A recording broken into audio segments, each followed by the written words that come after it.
Welcome to the Week in Sports Cars on the Marshall Pruett podcast, presented by Cooper Tires. I think I hear the delightful sounds of my co-pilot, Graham Goodwin, in the UK. How are you, my friend? We're all good. Good day, good evening, good morning, wherever you are in the world. Great to be back for another week in sports cars. We're still here, bathed in sunshine in the UK, in the middle of an astounding heat wave, the like of which we've not seen for many a decade, MP. Well, coming home from a weekend of 90-ish degrees in Road America in Wisconsin, I can tell you I am enjoying 78 degrees here in Northern California. Lovely. Mr. Goodwin, we have a whole bunch of things to discuss, to analyze, to get input from our dear listeners in forms of questions and opinions coming out of IMSA's visit to the Kettle Moraine Valley. We have 2019 announcements on calendar, on class structural changes, on additions to some things that are happening there. We had a couple of, if not an entire weekend of amazing races, from the WeatherTech Sports Car Championship to the Continental Tire Series. We had live podcasts that we put on, and our friends from Dinner with Racers did as well. There's a big part of me that thinks we should be smart monkeys, and rather than do our traditional format of you and I analyzing and discussing news and points of interest that have taken place since last week, we should maybe roll into listener questions and comments almost immediately, because while it would not necessarily be a linear walk through everything, I think it'd be a fun meandering journey, because so many questions that we've gotten cover exactly where we were intending to go on our own. How does that sound? Works for me. Meander you, we can meander. We also have some interesting stuff coming out of Europe that you have written about, broken, etc. on the WEC front. Before we get to all that, though, dear listeners, we have something I would say is probably one of the top 2 or 3 coolest things that have happened to this little Marshall Pruett podcast since it was formed in May of 2016. So we had Cooper Tires come on as our season-long primary sponsor, kicked that off at the beginning of the year. Had a really amazing thing happen as well. Started developing around April and May, and that came from getting an email from the Director of Communications at Podbean, which is the host for our podcast. You might be listening to this directly through Podbean, but they are our host, and they also have a somewhat new business development department. And so got an email from their Director of Communications and said, hey, we have an advertiser who is very interested in being a part of your podcast. They want to do a couple of month run as an advertiser. Would you be open to it? A lot of emails back and forth. Something that we thought might be going live in June. If you remember, I don't know exactly what episode that I posted, but took a little bit longer. Got everything done, got scripts approved, did the voiceovers, which you're about to hear in just a moment. And I'm just incredibly proud to say that we have PNC Bank, which is a growing national product here in North America, has been a long-standing banking institution, especially in the East and Midwest, but one that came on board as the full-season primary sponsor of Scott Dixon's number 9 Chip Ganassi Racing Honda in the Verizon IndyCar Series. Through Podbean, PNC reached out, and they are going to be on board for a 3-month campaign. Every episode, we will have 2 spots for them. So that will be August, that will be September, and that will be October. And you hope that the things you do, people like, and folks find value in. And when you get a brand like PNC Bank reaching out saying that they wanted to be a part of what we are doing, whether it's our Week in Sports Car, the Week in IndyCar, the regular interview podcast, the audio podcast in terms of racing sounds and in-car, they're going to be here with us for the next 3 months, and I am beyond tickled and thankful to them for wanting to invest in us.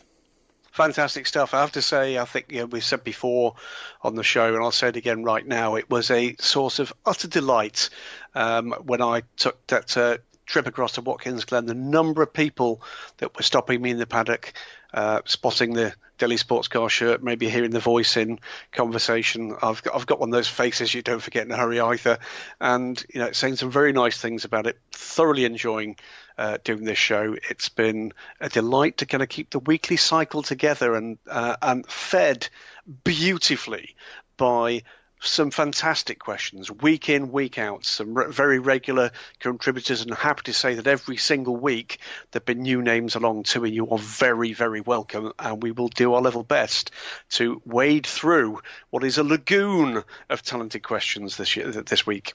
And before we get to that lagoon, we'll be back right after this. PNC is proud to sponsor Scott Dixon, driver of the number 9 car for Chip Ganassi Racing. Everyone tunes in on race day, but so much of the race is determined off camera during the work put in throughout the week, month, and year. From the gym to the practice track, Scott Dixon and the team take small steps every day to get closer to victory lane. Copyright 2018, the PNC Financial Services Group Incorporated. All rights reserved. PNC Bank, National Association, member FDIC. All right, Graham, well, we're going to dive into questions here in just a moment, and we are going to be kind citizens of the sports car paddock and not mention the team, not mention the driver, but just out of the things that piqued my curiosity and or gave me a good little literary chuckle, I couldn't help but take a screen capture of a tweet that went out from a certain entrant quoting a certain driver. At the end of the day, it was literally a dogfight, said the unnamed driver coming out of last weekend's IMSA race at Road America. At the end of the day, cliche, it was literally a dogfight, cliche. An entire sentence filled with cliches. First of all, it wasn't at the end of the day. It was the middle of the day. I was there, I promise you.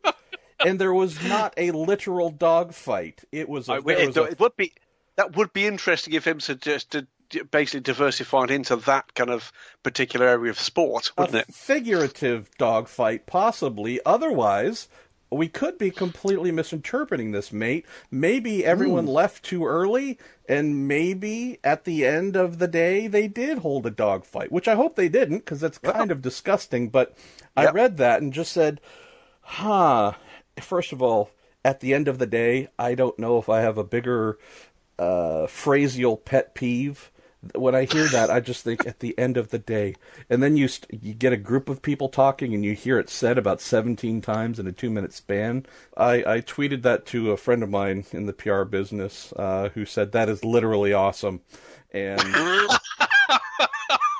that is accurate. It is. Genuinely, literally, figuratively in every form. So, sorry, having a little bit of fun. And trust me, as the person, Graham, who occasionally makes the mistakes of reading the comments, which our friend Sebastian Bourdais suggested to the world, don't do that. I know how often what I write gets made fun of, Graham. So with all that silliness aside, we also had our third ever Marshall Pruett Podcast Live event last weekend. It was on a Saturday. It was the Weekend Sports Cars Live.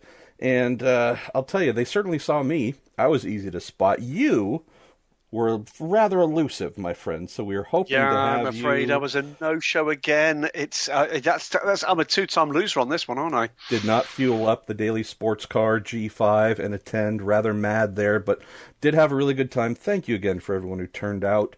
We did have some time-based hurdles. It was scheduled to start at 3 in Victory Lane because that's where they have a ready and functioning PA system. The Lamborghini celebrations and race went on a little bit long, so didn't get started till about 3:30, but nonetheless, our guests, 3-time IndyCar Indy 500 champion Helio Castroneves, 2-time GTD champion Christina Nielsen, Corvette Racing crew chief Dan Binks, and our surprise guest, IMSA president Scott Atherton, put on a great little show, had some fun there, also gave out some free t-shirts of our brand new Weekend Sports Car t-shirts, courtesy of Cooper Tires and TorontoMotorsports.com. So good time had by all, and we do have at least 1 or 2 more coming this year at IMSA rounds, a couple more at IndyCar rounds, so just some live podcasty fun.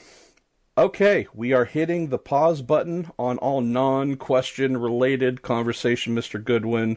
Where should we start off with all this content to cover?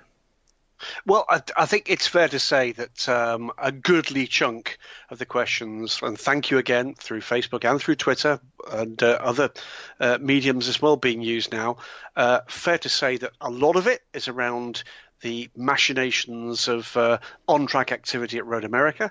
Another big lot of it is about the various things that Scott Atherton and the team actually announced in the IMSA State of the Series. And I think there's a couple as well about what's going on with one particular team in LMP1 for the WEC. So we can start, Brother Way, wherever you'd like.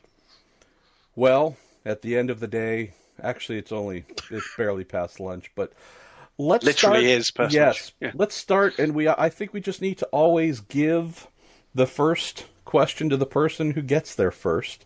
And in this instance, and quite often, Paul Hirsch is fast with the old typey fingers.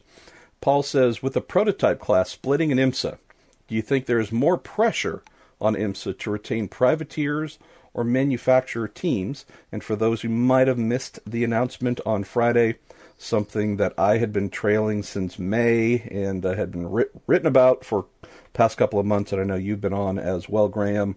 IMSA has decided to take its not always so successful blending of manufacturer DPIs and spec P2s and prototype and give them their own, not just individual classes, but also point structures as well. There was a question, Graham, as to whether we would still have one prototype class, but separate points paid out. They've actually decided to just create a separate P2 class, LMP2 it will be called, where points will be paid. And Paul raises the biggest question and concern going forward as 2019 looms not too far away.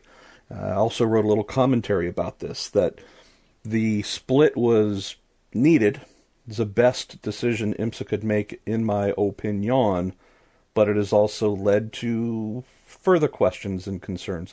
Was never going to be a thing that cured all problems, Graham. And the one question is how many privateer P2 cars will be on the grid. Not just Daytona next year, big race, lots of folks turn out, or Sebring, same thing, but for the full season. And could this split, now that LMP2 should be definitely the slower of the two prototypes, will it be harder or easier? I think it'll be harder for those P2 owners to get folks to pony up the money to effectively be second-class citizens if we're talking about overall wins and lots of screen time during the events. It's an interesting one, isn't it? It's certainly where there seems to be an immediate potential shortfall for full season efforts in particular is the effect of the newly privateer Pro-Am part of the pie, and that's with the LMP2 cars. I think you're right to differentiate, particularly Daytona. I can tell you, I'm sitting on a couple of stories for teams in Europe that are looking to come for the first time to the Rolex 24 Hours in 2019. So there's some more variety to come. But I think it's also fair to say that it starts now, that journey for a number of teams, to have a little bit more clarity about what their options are. Some of the existing teams to decide whether or not they want to stick with a P2 car or look for the options about potentially a customer DPI. Some teams that aren't currently full-time in IMSA at all, looking to see whether or not NAEC might be an opportunity for them, and whether or not that should be with a P2 car or a DPI. I think there will be a trickle of news emerging. I've no doubt that you and others will be cruising the paddocks that remain for the remainder of the 2018 season to find out where people are kind of looking. And I think we've possibly got some potentially quite pleasant surprises to come within the current family. Whether or not that expands to being further, either factory or customer engine DPI efforts, I think we've got a little while longer to wait for. Some interesting mixed messages doing the rounds at the moment, and I think whilst there might be some out there, whether or not fans or in the industry, that think deals may be done, I'm not hearing quite that level of certainty from the powers that be around IMSA and that family. So let's wait and see what actually happens. It's fair to say that I think there would have been a rocky moment or two in the wake of, what I'm sure was expected by many, the Tequila Patron withdrawal, as to what that potentially does to numbers. They do now need to make sure they keep what they've got. There's no doubt whatsoever about that. But they also now, I think it's a matter of some urgency, would be looking for that 1 to 3 year plan, which is, frankly, in the current climate, is as good as you can really achieve to kind of nail down the base for your prototype entry. So following on that, and this really does get back to the heart of Paul's question, spent some time speaking with Scott Atherton after the State of the Series announcements on Friday, and posed a question to him that had been expressed, a concern that had been expressed by United Autosports team owner Zach Brown. They field Spec P2s, also with JDC Miller Motorsports team owner John Church, who fields Spec P2s as well, on the topic of, if we're going down this split path and P2s will not be front-running, overall winning cars, what kind of cost savings might be in place? What kind of budget reductions do we foresee possible? Because if we are effectively just splitting the class, letting the DPIs, which have been held back considerably performance-wise, to create some semblance of parity with P2s, if those shackles are coming off and the DPIs are expected to streak away out front, as again, that's everything tells us that is what should happen in 2019, you do have a dynamic where overall wins and, barring something strange, the first 4 or 5 cars at the finish line will be DPIs. If that does play out as anticipated, what can we offer a Pro-Am driver, someone that is going to spend money to race this Spec P2?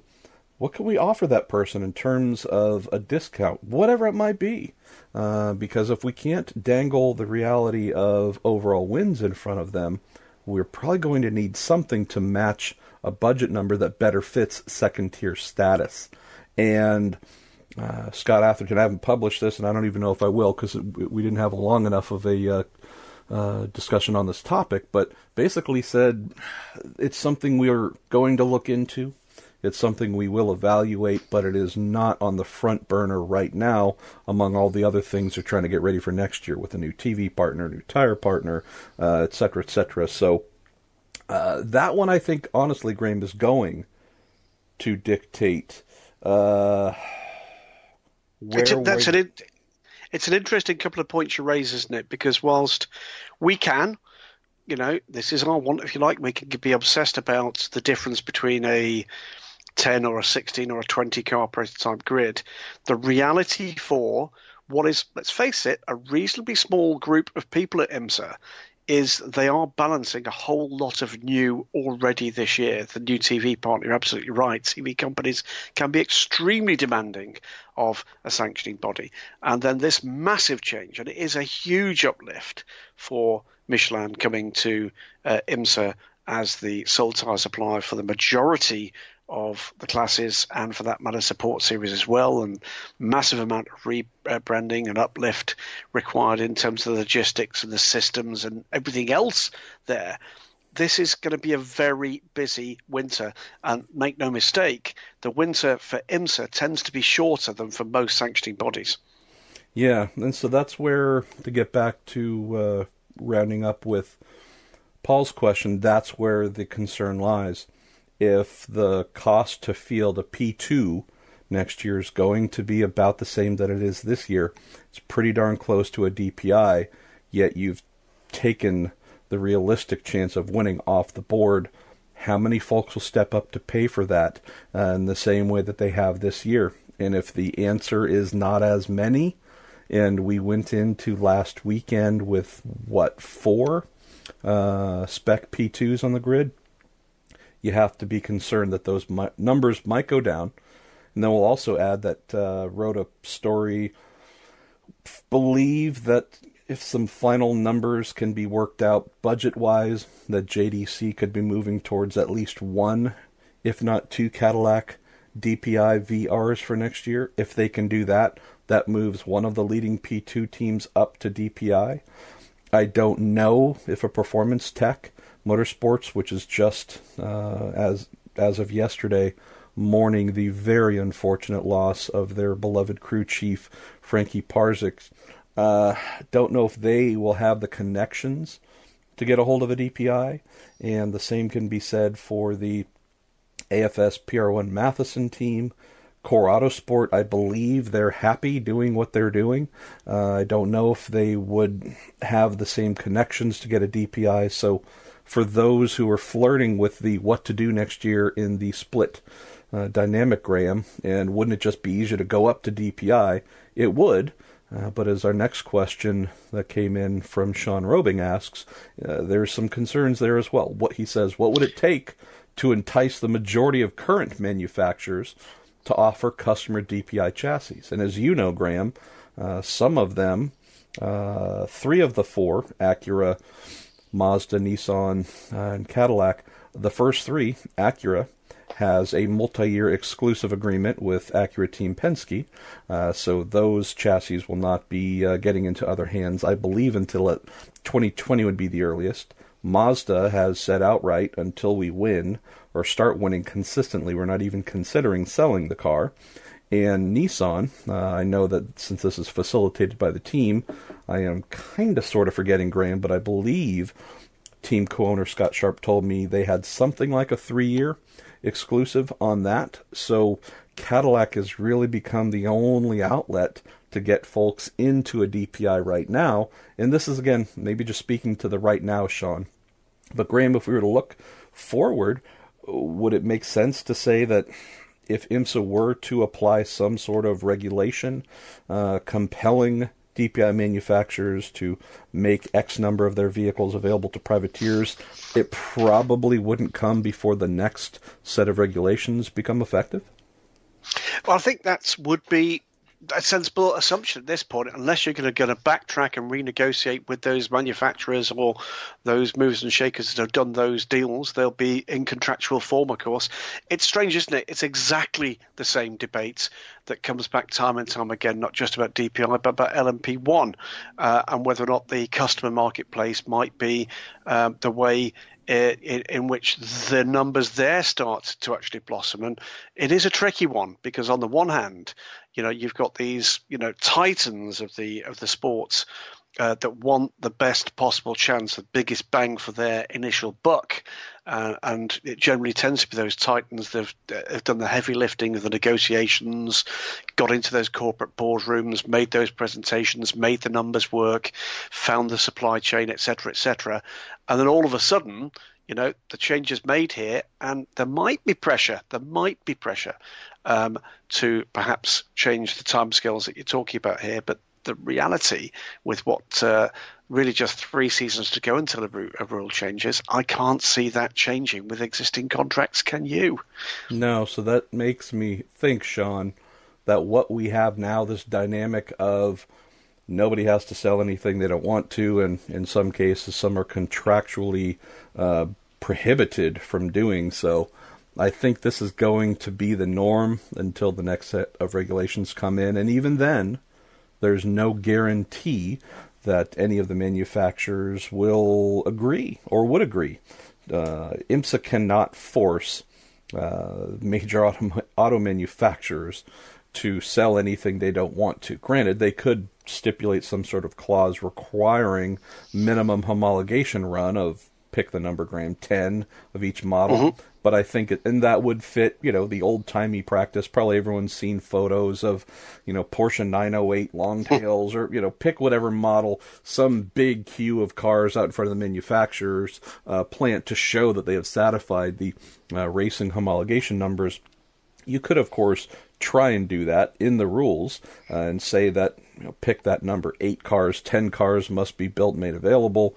I think that knowing the somewhat tight financial margins that even DPI manufacturers are playing within, I think that might be the kind of thing that would cause some to step back, and or if that was proposed in some of the final regulatory meetings with the manufacturers, I think they would push back enough to say, you're welcome to do it, we just won't be here for it. So it sounds like one of those things you just pencil in on a document, yep. Everyone initials it, and off you go. I would also suggest, I don't know this for a fact, Graham, but I would also suggest this same exact kind of thing might have been proposed when the DPI regulations, the very first ones, were being ratified for 2017. And the fact that we don't have such a policy in place, this is going to be the annual, if not every formula cycle challenge, I believe. No guarantee it's actually ever going to get passed. Well, it's an interesting one, isn't it? And again, it's a matter of who is in the room for those negotiations. The parallel debate for the WEC side, of course, is the idea that the powertrains for the new hypercar LMP1, whatever it's going to be called, for the 2021-2022 season, that those should be available at a reasonable commercial cost for privateers. Again, we'll be interested to see just exactly what those numbers look like, and indeed whether or not there is any take-up for that at the kind of level that we're expecting the cost to be. But back to the initial point, it's who is in the room for those negotiations. Because if it's the teams, if it's the Penske's, if it's the Chip Ganassi Racings, what incentive is there for those teams to actually share the technology that they've been developing through what is quite often a kind of shaky initial test and development and racing program? What's the incentive for them to share that with potentially people who could end up as their rivals? He says, arching his brow and contemplating. Why don't you take the next couple? Well, there's one here actually through the great medium that is Twitter. Paul Krupa, Theodore Paul Krupa, at Paul Krupa on Twitter, seems that IMSA is adjusting their products to fit into the world market for 2019. Any negatives that you can foresee?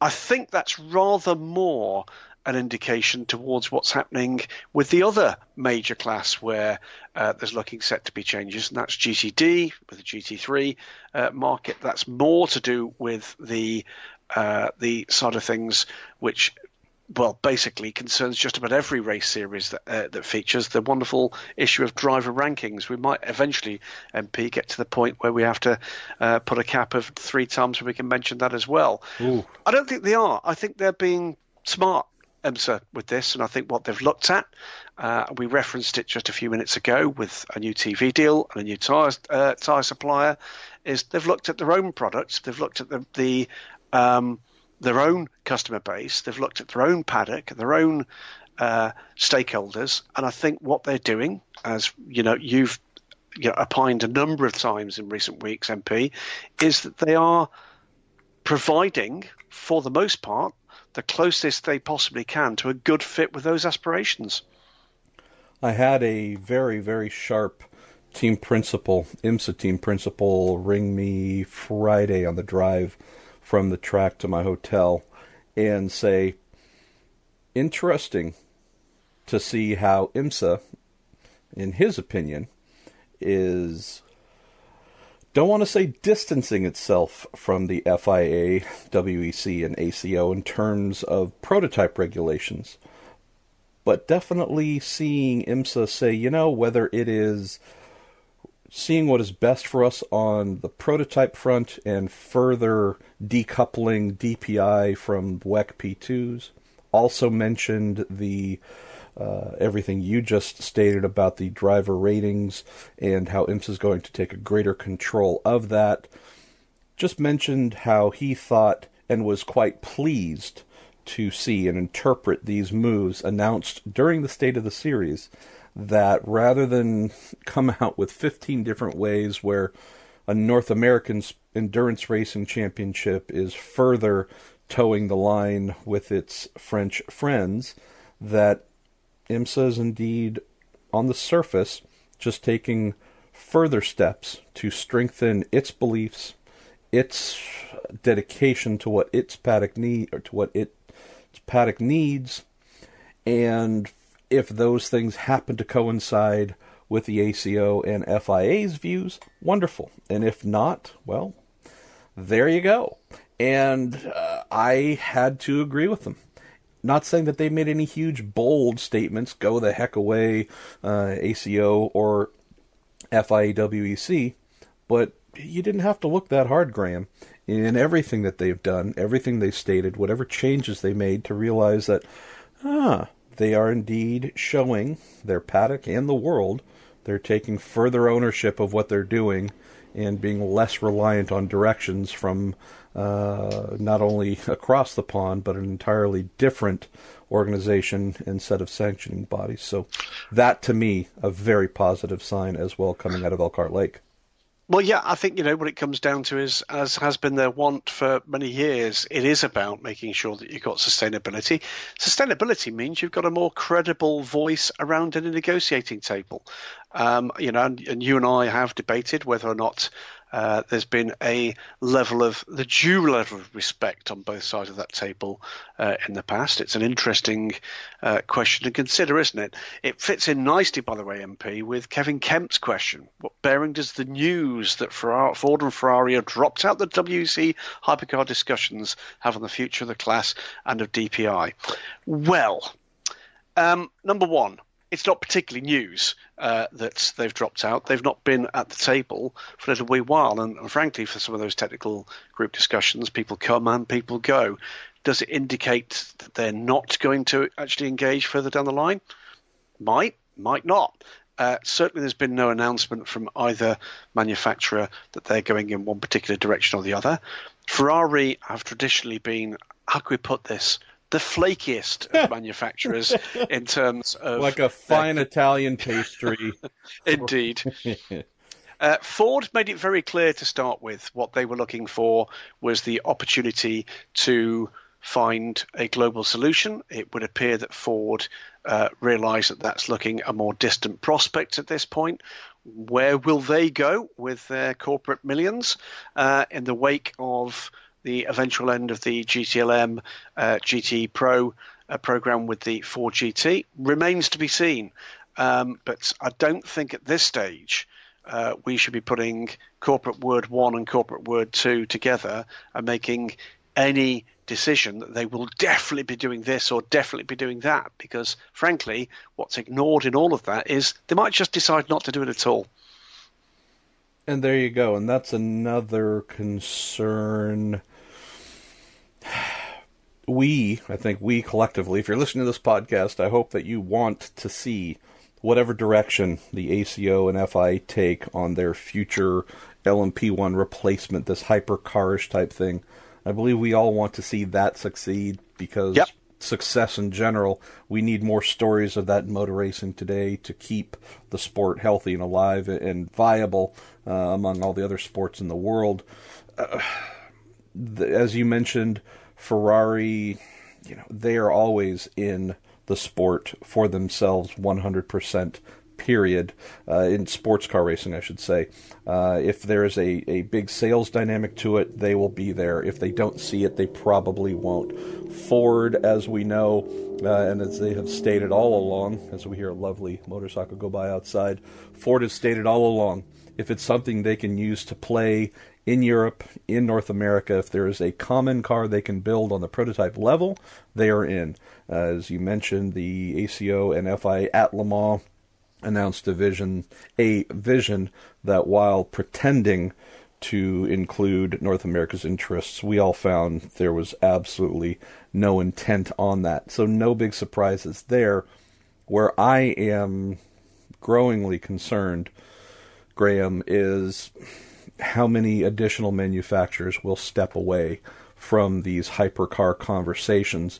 I don't know how many others might be interested in coming in. We hope that there could be more to backfill some of those who aren't taking part.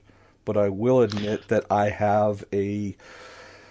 do have a fear that this, like a couple of things FIA and ACO have floated in the past 5-10 years that ended up being non-starters. There's a fear that with a few more manufacturers to drop out, This is close to being a non-starter as well. Well, let's wait and see. I think they've got a short window of opportunity here to produce the next stage of these draft regulations, and that's the point at which I think you're going to start to hear, rather than speculate, hear manufacturers saying, yes, we will, or no, we won't, or shades of grey between the two. What do we know at the moment? What we think we know is Toyota will, I think, still be on the yes, we will side of things. Looks increasingly likely that Aston Martin will bite at some degree. There's some interesting politics doing the rounds with them. We have heard, you have, and so have I, that McLaren looking very carefully at this one, although I think their options for a program are somewhat less advanced than others. You then get into the others which you should put on the aspirational pile. Jim Glickenhaus, for instance, telling me last week just how serious he is, and that's been motivated by the fact that his own purse strings being kind of kept tight on the potential for a prototype program were loosened when his son basically said, "It's your money, Dad. You go and spend it." David Brabham and his backers with the Brabham BT62, they would like to do something in the hypercar vein. As I say, aspirational. Little while to go yet. We are going to be, though, in a matter of weeks and very few months in a position where we can start to put real-world figures against those aspirational regulations, and at that point I think we're going to start to hear a little more bluntness in terms of this is exactly what we want, or actually that doesn't meet either our marketing aspirations or indeed our purse strings. So let's wait and see. I'm not going to announce the death of a category before we've even seen the regulations on this one, but sure as eggs is eggs.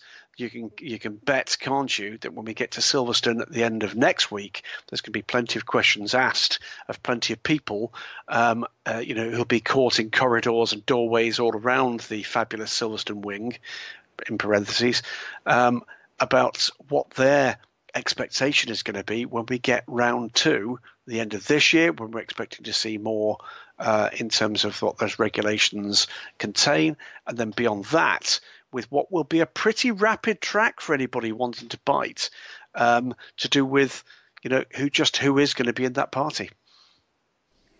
Speaking of parties, let's get to another question. Where would you like to go?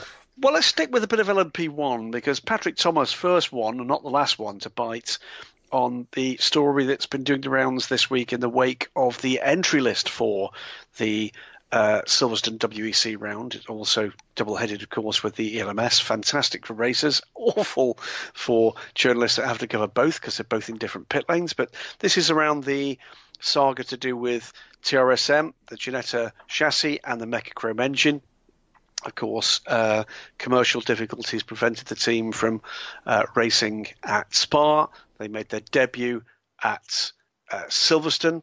The two cars were out there, with one heavily backed by Ginetta, the other one with the Mana organisation flying the TRSM, the Chinese operations flag. One car getting to the finish, albeit rather delayed.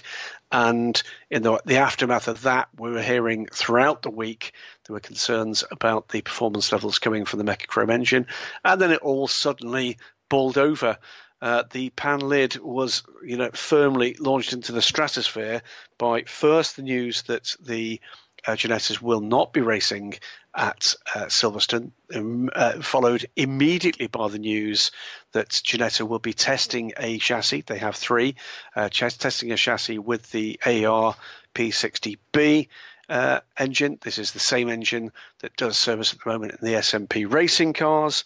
And that whilst there'd been an attempt to enter one of those cars, or a car with an AER engine, to Silverstone, everything had fallen foul to two deadlines which are enshrined in the regulations, one of which says that if you're going to actually change a major part of that package, you have to actually put that in writing a full month before the race. some of the event, and two, that if you want to do something on a race-by-race basis, so if, for instance, it wasn't going to be entered by TRSM but an alternative team, then that has to be done, I believe it's 8 weeks before the event. And that, by the way, whilst I'm sure listeners will think, well, that's complete ridiculous, blah, blah, blah. It's principally to prevent people from coming in just for Spa and Le Mans in a full season.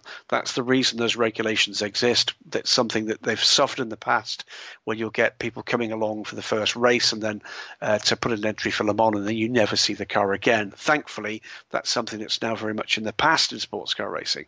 So where are we at the moment? Well, there's a bit of tit for tat on the PR front between Mechachrome and between Ginetta in particular. Ginetta trying to make it very clear that, look, the decisions about whether or not the cars race at any race is for the entrant. They are not the entrants. But equally, well, some polite but mildly pointed references around the performance levels of the engines. Ginetta making it clear after a perfectly reasonable statement from Mechachrome, but making it clear that, yes, indeed, there was an agreement to have, if you like, a rather conservative specification of engine until after Le Mans this year, this being a kind of rather longer period of development planned for the Mechachrome engine, that those engines did not actually meet even those conservative levels of performance. So, in view of trying to keep their existing customer and beyond that to attract others, you've got to do something then about the performance. You then get into, don't you, MP, whose job is it to develop those engines? Well, the difficulty, I think, for Mechachrome is this.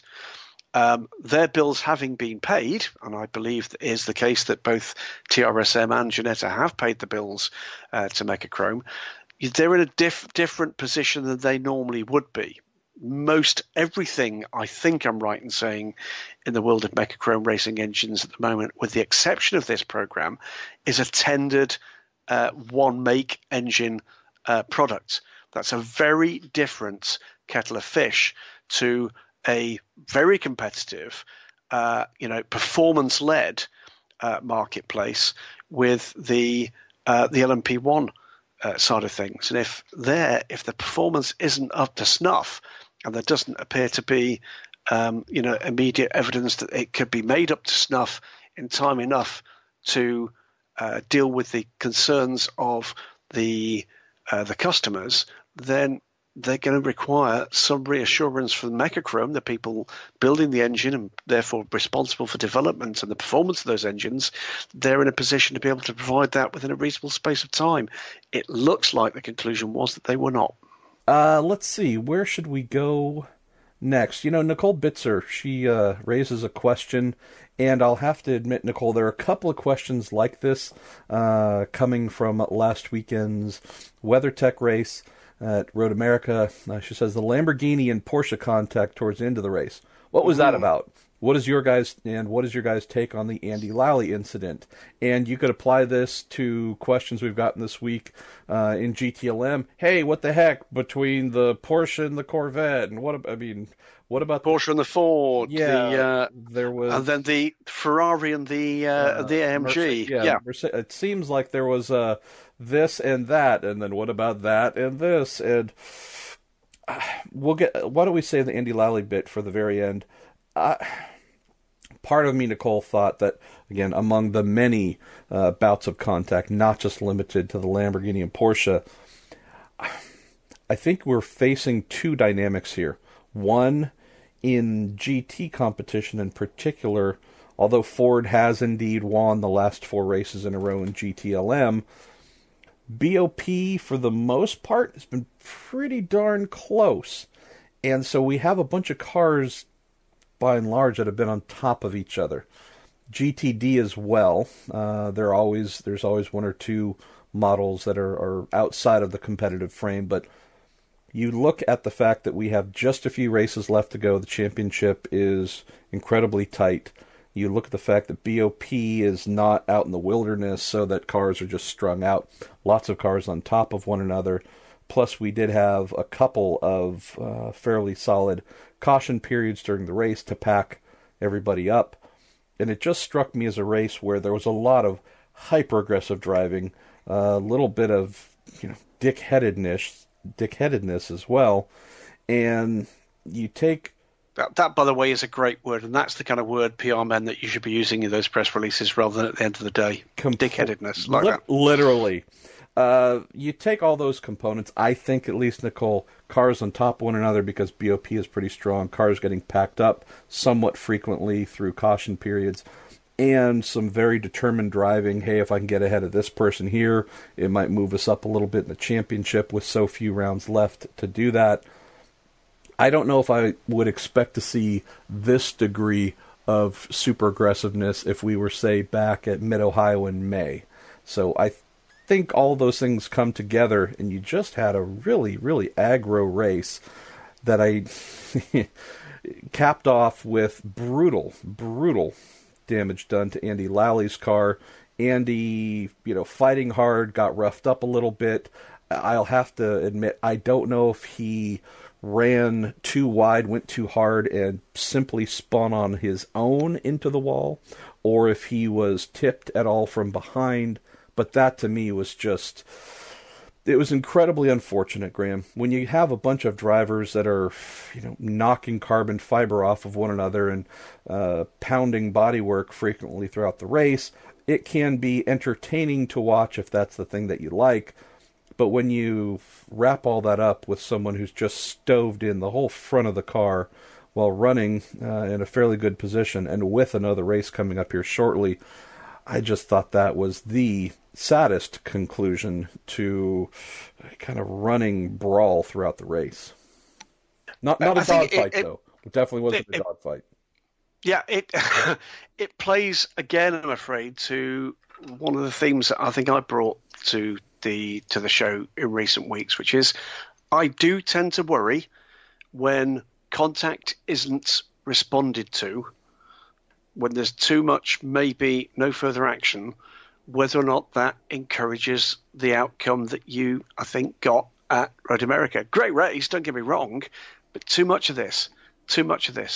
And, when you're dealing with the speeds we're dealing with, when you're dealing with the risks that we're dealing with, I'm not sure I'm comfortable that that's the smartest way to run it, to be honest with you, MP. And that to me is another question of tone. So we have next round coming up for GT cars only, happening at VIR. We are about a month away from the next all skate with all the classes together at Monterey. How would you handle this, Graham, having seen the amount of contact, the amount of frustrations and just anger after the race? Do you just wait to address that at the next drivers' meeting? Do you try and get everyone on a conference call from the series level today or tomorrow, something in the immediate aftermath of the race? Say, hey, we need calmer heads, saner heads to prevail as we go into the final rounds, because this really could take off. Part of me thinks, and maybe this is your crisis management and otherwise experience to apply here, but I would always rather try and nip something like that in the bud right after than wait a week or two, either let it fester or give folks enough time to craft some sort of nasty payback plan. How would you approach this? I'd give them enough time to get the bill for the damage, to be honest with you. And then, I think what you might then get is a few more kind of willing voices in the room. For me, I think any series where contact incidents becomes a key part of the product is playing a very, very risky game. The example I give to UK listeners is British Touring Car Championship, where contact at times has almost been actively encouraged. And it's a short road between that and absolute disaster. You do have to balance the sensibilities of 21st century society with the reality that, we go to a motor race, or we sit and watch a motor race to be entertained. I'm as entertained by really close wheel-to-wheel racing, maybe a little bit of rubbing, a little bit of side-to-side contact, as I would be by something that eventually ends up like a demolition derby. That's overstating matters for Road America. It wasn't that, but there was just the reality is, I'm looking down the list of questions at the moment. I think in the list of questions there are at least 7 incidents referenced. I think only one of which was penalised. That was Nick Tandy penalised for it. But it's a question I think they need to ask themselves: where do you want to be in that debate? What would I do? I kind of quite like the thought that you'd actually have a race control led conference call with the team managers, team owners maybe, to just ask that question, because what you don't want is people coming back.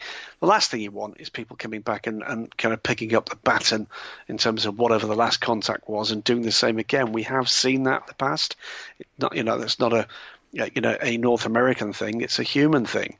But it needs to be nipped in the bud. We don't want, massively expensive race cars coming back in a bucket simply because people were impatient or were a bit fiery or, insert kind of emotion or justification here. It's a non-contact sport. And in those circumstances, when there is a non-contact sport, I'd be perfectly happy for NFA to be replaced by will be investigated at the end of the race in certain instances. I'm not looking for there to be instant justice applied, but you've got such an opportunity now to look in depth at some of those incidents that, it should be the case that perhaps one or two of the guys involved in some of these incidents might be expecting to be contacted the following day or a couple of days later, not to affect the race results, but to affect their pockets or their careers going forward with whatever sanction is felt to be necessary. No place for nerfing people off track, none at all. NFA standing for no effing action or no further action, Graham? Or both? Both, I think, are literally possible. Hey, we are at what we think could possibly, vaguely be the halfway point of the Week in Sports Cars on the Marshall Pruett podcast, presented by Cooper Tires. With that said, here's a quick message from our friends at PNC Bank. PNC is proud to sponsor Scott Dixon, driver of the number 9 car for Chip Ganassi Racing. Scott knows that the road to victory lane starts today. Copyright 2018, the PNC Financial Services Group Incorporated. All rights reserved. PNC Bank, National Association, member FDIC. Let's get back to some questions, starting with Stephen Killsdonk. And you said sorry. You started off with sorry, but we're going to change that to starry. Sorry to be a pessimist, but I'm not looking forward to the divided prototype classes in IMSA. Stephen says, I expect the fragility of the Mazda and Nissan power plants will only be further highlighted when they're allowed to use more power, and I expect P2 to become Prototype Challenge 2, with everyone gravitating to the Eureka chassis. Am I making too much of a leap to my future predictions? I would say, Stephen, that your time machine is well calibrated. Fear many of the same things, and I guess I've said fear a couple of times, Graham, and this is just a for the sake of conversation. I don't actually wake up in the morning going, oh my gosh, the Mazda and Nissans might blow up next year. But I do share a concern there, Stephen, that Nissans have been under-reliable, is a polite manner of speaking. We have seen them blow up. We have seen them fail. We have seen them catch fire. We have seen them not enter both cars at one round due to a shortage of engines. And this is coming from a production-based, well-proven, high-mileage Nissan GTR power plant. So not something that is truly just created in a racing vacuum that is being stressed beyond its limits. Something that we've been really surprised at the amount of struggles that Nissan has had. Then you have Mazda, which we have seen a lot of electrical issues this year, Graham, and we have had some mechanical issues, but especially in recent rounds, the Mazdas have been pretty darn good, and were given more power last weekend, and were running very strong. Did not have any issues there, so we're hoping that some of those things might go away, but back to your point, Stephen, we're definitely going to find out what the limits are, since when the DPI formula kicked off in 2017, we did see that the Cadillac had a raging advantage. They've gone to a smaller displacement motor for this year at the request of IMSA, but we've really only seen, Stephen, since Daytona 2017, these horsepower numbers come down, torque numbers come down. It's not as if the manufacturers then start to develop motors to be the best they can be at a lower number. They're trying to get more power out of them altogether. But it'll be interesting to see what they have to offer in terms of reliability with, I don't know what the number is, 50 horsepower more, 75 horsepower, something that is definitely bigger and scarier than what it is right now. And on the topic of Prototype Challenge 2, that's actually, I've mentioned that to someone, same exact phrase, PC 2.0. I'm with you. I share that same concern. As for everyone gravitating towards the Orecas, if money was flush enough for that to happen, I think that is indeed what would happen. We have the JDC team, if we're just looking at full-time entrants, JDC, they have a pair of Oreca 07s. The Performance Tech team, which hasn't been full-time, but they have an Oreca. The AFS PR1 Matheson is on a Ligier, and not speaking ill of our friends at Ligier, Graham, but if you're just going by the numbers, WEC P2s have won 3 races this year, the last 3 of them in a row, and they have been Oreca 07s. Last year we did have 1 win among the WEC P2s, and that was a Ligier, so we do know that that is certainly possible. And we also saw the United Autosports team run incredibly strong at Watkins Glen.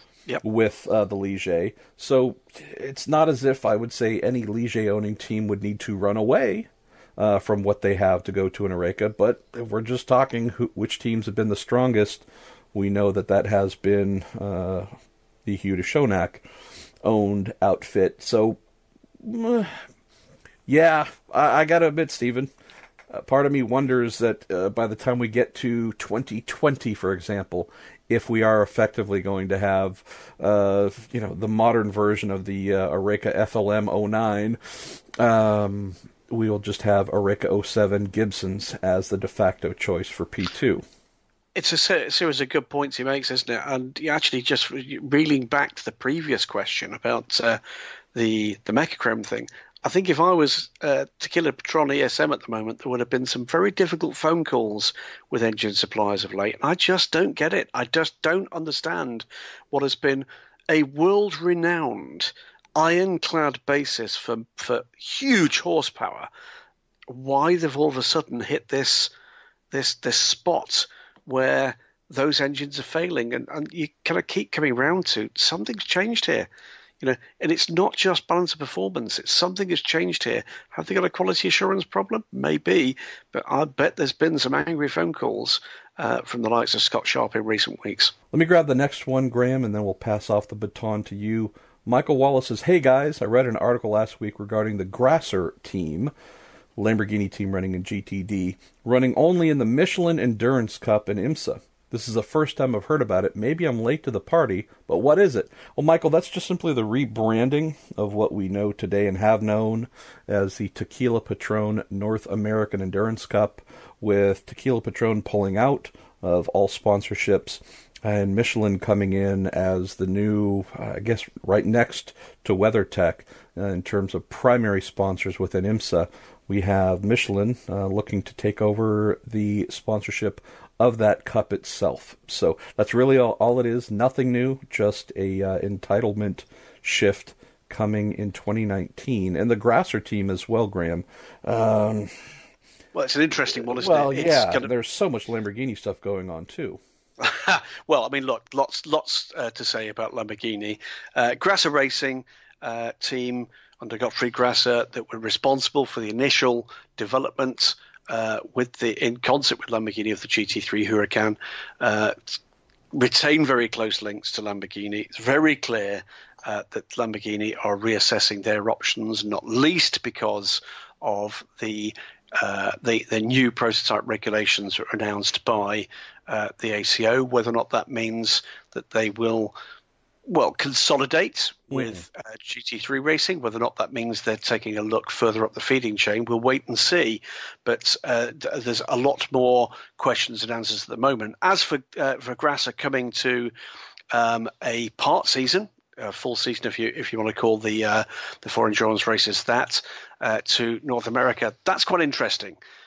What does that mean? It means, well, they can see the opportunity there. It means probably that Lamborghini have blessed that move. It means that what's not been the easiest of relationships at times between GRT and the SRO powers that be may have had an impact. And it means as well, bearing in mind that there are two major series in the United States that feature GT3 machinery, it means that IMSA have been more successful than Pirelli World Challenge in attracting them. Well, they are attractive nonetheless, but I guess in terms of who has done a better job, that's also... Yeah, and I feel bad we haven't spoken much about Pirelli World Challenge at this point. They do have a race coming up this weekend in Utah, and I know that they look forward to crowning a number of champions, mostly on the Sprint X side in GT and GTS, so there's a little bit of stuff going on there, and that was just a quick way for me to throw in a little PWC note, my friend, since you mentioned it, so there you go. It's all your fault. Where should we go next? Look, we're drunk. Folks know this. No, that's not even day drinking. It's morning. Just a little bit of red wine in the morning helps kind of filter all the silliness into the body, and off we go here. We like a bit of silly. So let's go with Corey Schumacher. Corey asks, MP and GG, I give you, thank you, omnipotent power over all racing on the planet. Move one driver from any series to another series for good and another to any series for evil. Who do you pick and why? First of all, Corey, I'm not sure how you learned that I'm omnipotent, but I have been taking the pills, and it's no longer a problem. I don't know how that connects. Omnipotent, apologies. Move one driver from any series to another series for good, and another to any series for evil. Wow. I'm going to give you the first one. Okay, because I have the evil one firmly in mind, but go for it. Right. The good, Craig Lowndes to Formula One. And only for one reason. I think he potentially could be competitive, but my God, the press conferences would be more interesting. Yes, and if we could get him, if he could grow out his hair to do them in cornrows, him sitting next to a finely braided Lewis Hamilton doing a press conference, now that would be a photo for the ages. You know, what about the evil? Go on, what about the evil? Oh, Corey, boy, you have lined up something perfect here for me. This, to me, is and has been the most evil driver for decades, easily, in the world of sports cars, the most hated driver I've ever come across. And that would be Christophe Bouchou. Even the nicest drivers, Graham, and I won't mention them by name, but some that you and I love to death, just would consider them to be the nicest people in the world, don't have a mean bone in their body. Give them a dark alley and a baseball bat, and I'll just tell you, Mr. Bouchou would not be walking out of that alley. And I've heard that from a number of drivers who are normally sweethearts, but just hate that guy with a passion. So, where would you put him? Well, where would you put my beloved Christopher Bucket? In the spirit of all of the Calvin Fish argy-bargy that took place last weekend, we would need him in a GTD, because it'd have to be GTD. If it was GTLM, that wouldn't work. You'd have to be in put him in something that was just a little bit slower than the factory GTs, just to piss them off to no end at all time, to dramatically overfight and contest a position that was absolutely meaningless. I would say, and what would be perfect for him? Part of me thinks Lamborghini, But part of me also thinks Ferrari, because if you want to talk about true or maybe a BMW. Here's the thing. This is what we're finding out. And Corey, thank you so much. There's a little bit of self-exploration going on here.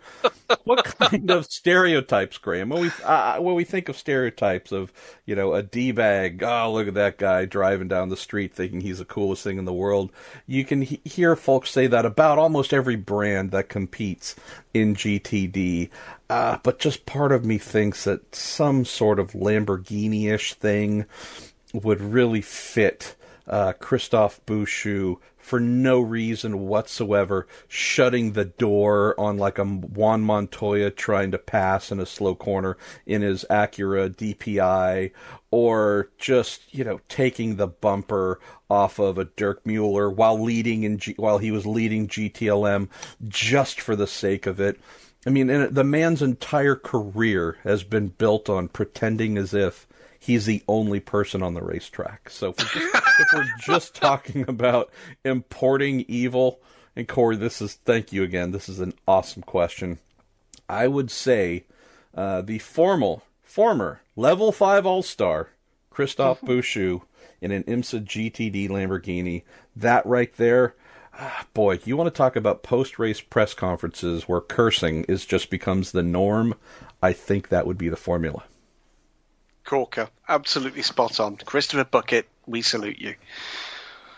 Let's have another crack at this one. Here's a couple. Adam Sharp. How fast could we see DPIs go when they're once unleashed? Will the four-cylinder Mazdas and Nissans be able to keep pace? There's a couple on this front.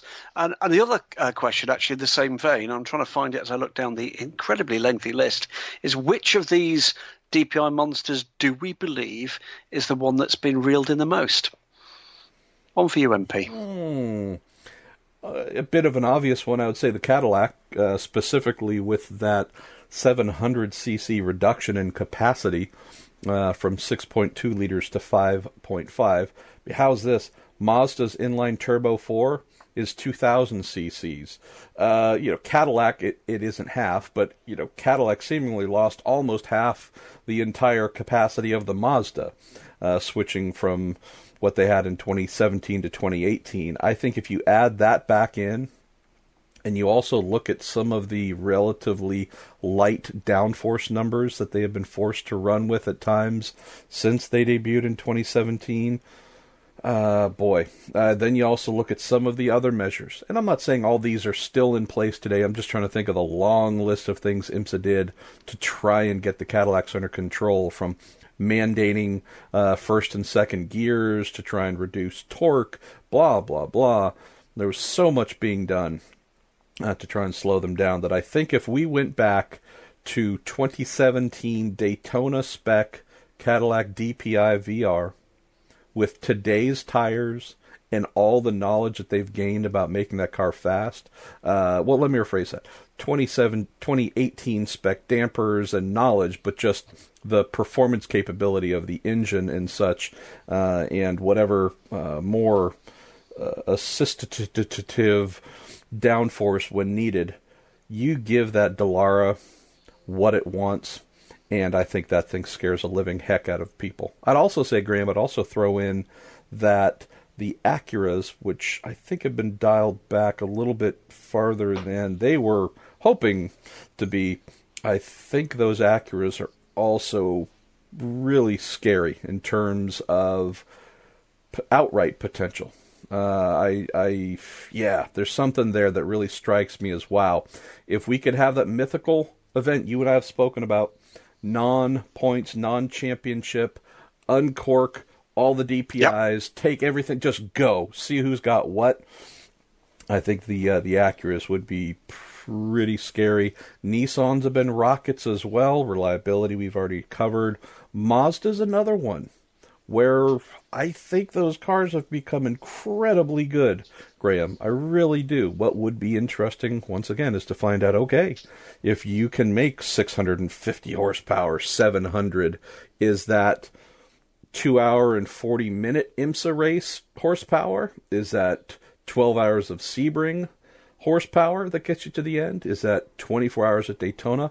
I don't know. They don't know. They haven't had to do that, but I think that big naturally aspirated Corvette engine and 6.2-liter capacity, poof, no questions about that one. Should say, by the way, Justin Walsh asked the question as well, which he thought, and thank you for that, Justin. So Justin and Adam comprehensively answered there by MP. Here's another one for both of us, I think, here from Andrew Backer. You're forced to race against Colin Brown. Which rules and in which car do you race in order to ensure you're not utterly humiliated? I'll answer that question. There are no rules. There is no race in which I would not be utterly humiliated by Colin Brown. But Skelestric, that's about as good as I could get. I think that would at least keep me on the same planet. I think I could easily beat Colin Brown in a slow walking race. I don't think that kid would have a chance at maintaining my turtle-like pace. Either that or the rules, we could pick any car, he would have to wear a massive sumo wrestling suit. You know, the ones where the two people, right, and bounce off of each other. Since I kind of carry nature's version of that, he should at least have to work around those constraints while inside the car. I think that might be the one and only other potential situation where I am faster than Colin. And I haven't written about this yet. This might be a little Weekend Sports Cars scoop if you are still plugged in and listening here at about the 1 hour and 15-minute mark. Heard from a peerless source last weekend, Mr. Goodwin. And it wasn't Colin or his father. It was actually someone else in the paddock, but someone who would certainly know that Colin's recent performances in IMSA with his penchant for winning of late, plus just knowing his body of work before that, after he came out to Mid-Ohio for the IndyCar race, we spoke, did a little piece on him, further expressing his interest in doing something in IndyCar, testing a car, maybe doing a one-off race, who knows, that there is at least one team, IndyCar team, that is seriously considering putting him in a car for a race before the year is out. Ooh. So I'm hoping I can find out a little bit more as for which team, but it sounds like the thing that you love to see. Hey, this kid's just got talent, period. Don't restrict him to say he's just a NASCAR, sports car, whatever it might be. Don't pigeonhole this person into their primary role in the sport. I love hearing things like this where someone outside of a driver's normal discipline says, we are intrigued. Let's go find out. Let's see if our suspicions are correct that you might be someone to consider for a longer-term role. So I hope that pans out, and I hope to have some more to add on that. But the idea of Colin Brown doing an IndyCar race, considering there are 4 left on the board, Graham, only 2 of them are road courses, which is where I would assume he would be considered for. Well, one is September 2nd in Portland. The other one is September 16th in Sonoma. So, one of those two sound like, if it were to happen, that would be the place for Colin. Now, granted, he and I could set up our match race anytime. And I can either slow walk my way to victory or see if he can get around wearing a sumo suit. We're going to have a quick one here from Right Turn Lover, our Swiss friend. Yes. Good afternoon, good evening. It's a couple of questions. One is about driver rating initiatives. I just feel depressed when I think about those things. But here's one. To really tax our great, with an E or an A, in MP's case, matter, give him something that as a car and track combination is better than a Corvette round Road America.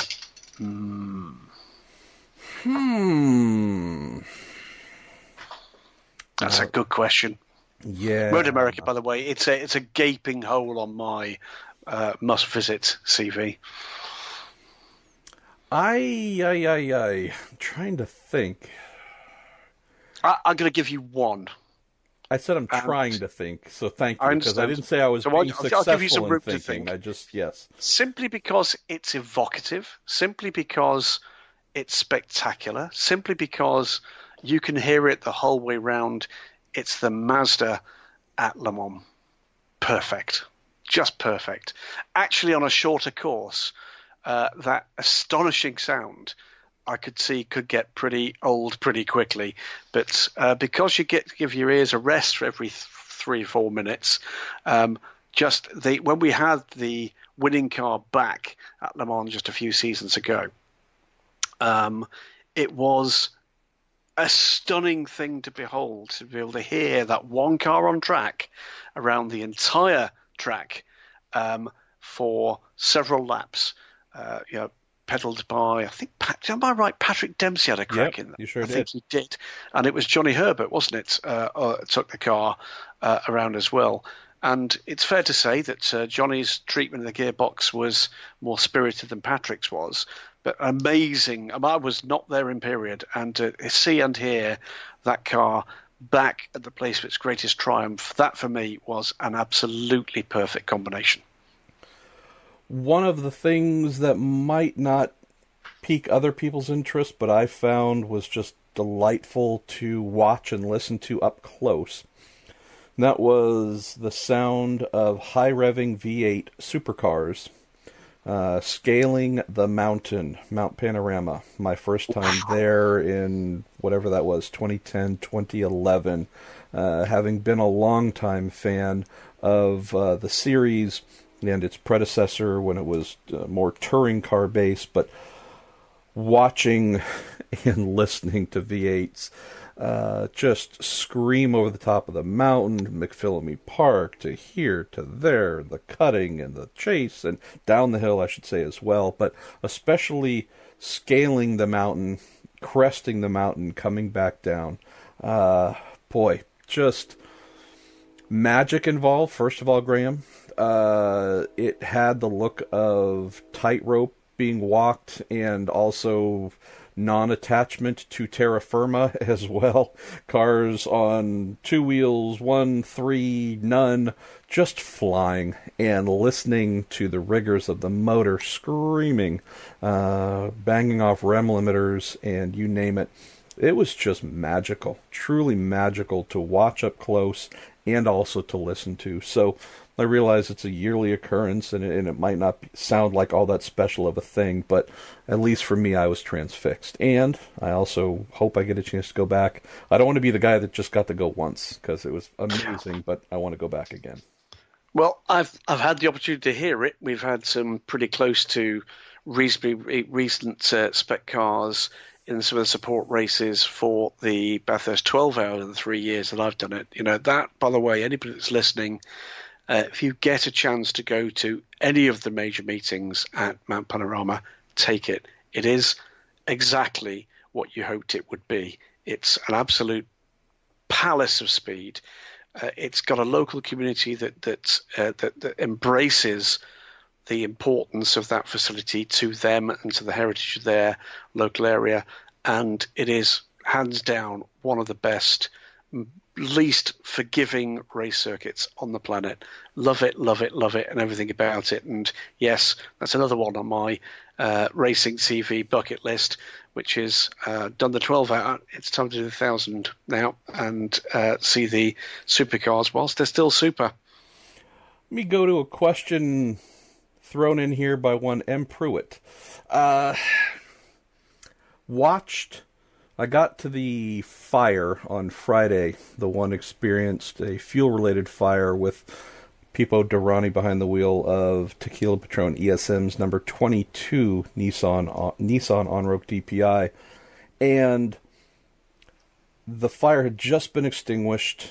I was driving up towards it the minute I stopped. It had finally been put out, but I was able to watch some of the efforts leading up to it, and then also happened to see the amount of time it took to get to it by the fire brigade. Not IMSA's Porsche Cayenne, call it rapid response vehicle, that is more of a site intervention and inspection scenario. Get there with safety specialists, see if the person needs help, get right in. It's not a vehicle and it's not a team that is lugging out a massive water cannon or massive extinguishers to put out a fire. It really is kind of a first response type vehicle. And from IMSA's side, they tend to be pretty quick with that. Where things struggled a little bit, Graham, is the fire bottle that was available to put on the Nissan, which was raging, wasn't massive, and it really did take the time for the proper fire truck to show up to get things under control. We go to the Continental, the big Continental Tire Series crash during the race on Saturday at the Kink. And that was a situation where, again, IMSA's, call it first responder vehicle with the Cayenne was there. They got to the drivers to work with them, one who was very dazed, but we did have a fire going. And again, it took a decent amount of time, in my opinion, for that fire truck to get there and get it under control. This is a topic going back a couple years, my friend, but I come out of Road America yet again saying, what do we need to happen? When is it going to be the right time for IMSA to implement a permanent traveling safety team with all of their own people, all their own vehicles, the way that the American Le Mans Series once had? And I'm not picking on the Road America Fire Brigade or anyone there, but there is definitely a difference in response time and etc. that we see in IndyCar, for example, which have had their own traveling team for I don't know how long. Sometimes it seems like the car has barely come to a stop by the time we see one of the IndyCar safety crew trucks right alongside them to help. Especially when we're talking about fire, Graham, I just think, boy, I don't know how much longer we can play with this. Well, you know what? Wouldn't that be a great thing to roll into a serious sponsorship? Wouldn't that be a fantastic thing, a fantastic gesture for a major sponsor to contribute to actually pick up the bill for exactly that facility? You're absolutely right. There are a number of series where there's been real success with a well-trained, highly experienced safety team that's there as a first intervention team, and also to actually assist the fantastic efforts of corner workers and marshals around the world. This last few days, I've actually had reason to have a conversation with a marshal from a recent major event that was the first responder to a major incident. It won't turn into a story. It has turned into just ensuring that the people that needed to know where the shortfall was with some of the on-site equipment, where that needs to be addressed before the next major meeting comes. Because not every conversation has to be a story made public. But it's spectacular to me that the ladies and gentlemen that continue to do this on a voluntary basis, continue to do it on a voluntary basis. But when we've got major series coming, with the challenges, the individual challenges that those present, every series is different in a myriad of ways, strikes me that it would be a very smart thing to bring with you your own expertise, your own understanding of whether the elements of risk are in particular here. And it does strike me as well that, bearing in mind that we are talking here about major events, we're talking about major events that get TV time, and the TV time tends to be filled at a point where you've got problems out on course with lovely TV pictures of the intervening vehicles.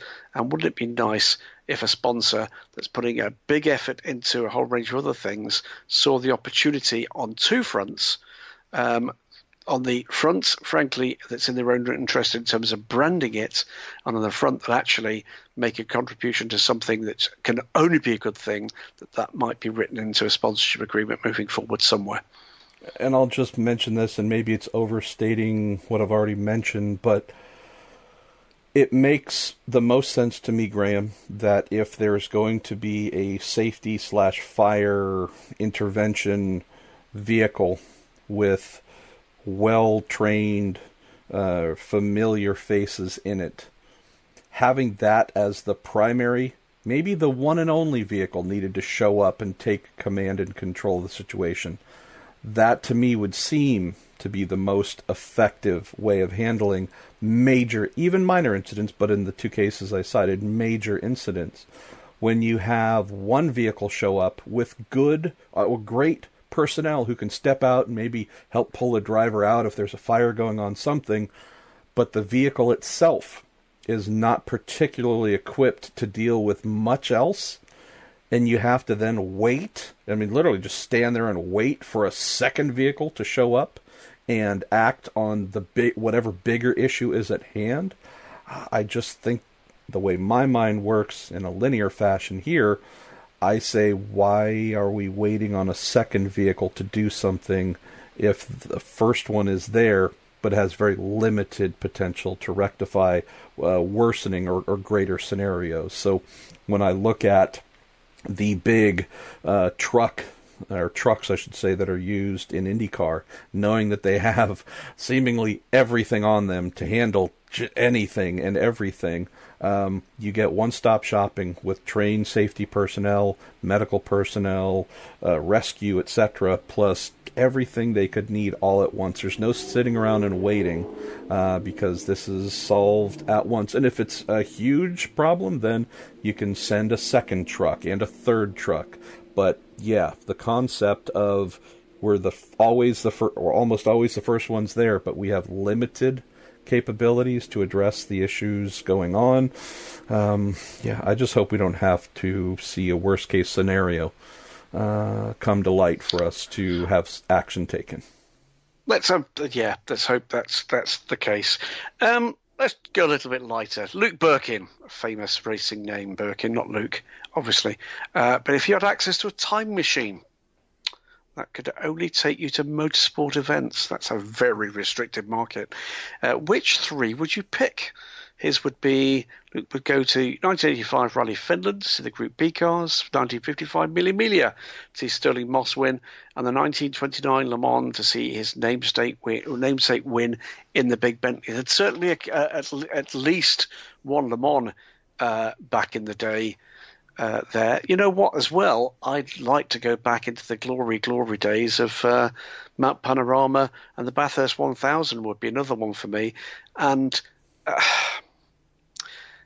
Porsche 917s were never a big thing for me back in the day, but I've come to absolutely adore those things, near death traps that they initially were. It'd be a toss-up between that and having the opportunity to see my first racing idol, Ronnie Peterson, in action in a Lotus 72. They're my three. I am going to stray towards something that might be predictable for those who know me.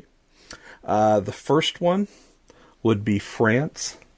That would be 1921, to watch one of my heroes and fellow San Francisco Bay Area man, Jimmy Murphy, win the French Grand Prix. First American to win a Grand Prix. That also happened to take place at a little Circuit de la Sarthe that we certainly love.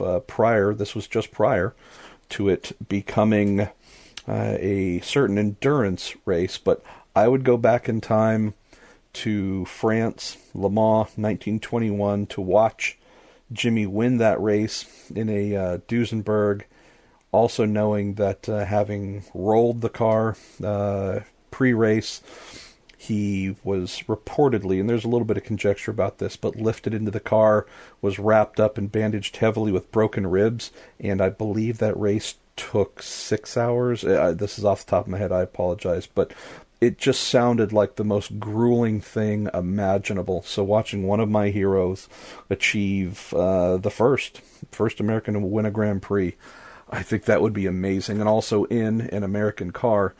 And following that theme, I would go back to 1967 and what I've referred to as the Golden Week, that being Daniel Sexton Gurney and Anthony Joseph Foyt winning the 24 Hours of Le Mans with Ford, and Dan also winning the Belgian Grand Prix in his Eagle Westlake V12, another car of his own. Not complete design, but another car of his own making. So just, yeah, to imagine seeing these three incredible achievements, at least for me, these are just foundational parts of motor racing as an American fan. Would love nothing more than to witness those, Graham. And on a slightly, maybe possibly related angle, was fortunate to find a copy of the 1967 Le Mans program early-ish last year. And when Ford was celebrating the 50th anniversary of the victory, when they got Dan and AJ together Thursday night in Long Beach during the Long Beach Grand Prix weekend, my friend Robin Miller and I were able to do about a 10-minute video with the two of them. And afterwards, I was fortunate to have my friend Dan and AJ autograph that program. I have not been able to find a copy of the 1967 Spa program. Dan, obviously, unfortunately, we lost earlier this year. But during my extended trip in the Midwest, 12 days that I just got home from yesterday, on the drive from Mid-Ohio up towards Elkhart Lake in Wisconsin, stopped off, had an invite from the Doonan family, John Doonan, to have dinner with them, which was lovely. Spent the night in a hotel nearby. Got up the next morning, drove over to see my friend Paul Zimmerman at the Motorsport Collector, one of the finest memorabilia dealers in North America. And while he and I were talking, it was my first visit there, although I've been pumping money into the local economy there for more than a decade via credit card, remotely, Graham. While we were talking, I happened to see that to his right, in a little filing apparatus, 1967 Spa program.